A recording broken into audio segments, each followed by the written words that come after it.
I think one of the interesting phenomena to watch, especially over the last decade, but even recently, has been how companies operate and how capital efficient they are. You saw over the entire 2010s, especially kind of peaking in 2021, larger and larger seed rounds, larger and larger every round.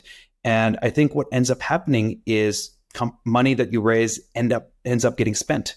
And so instead of taking half a person's time to experiment with a new idea, you put three people on it. Instead of doing no marketing, you put a budget behind it. And so in that phase, I think being capital efficient is super important. Now, companies can be capital efficient by choice.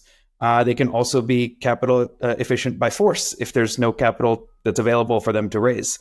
But either way, I think that is really powerful. And what's been great to see over the last 2 years is this resurging focus on building real businesses. People are focused on not just growth at all costs, but how do we actually build the fundamentals?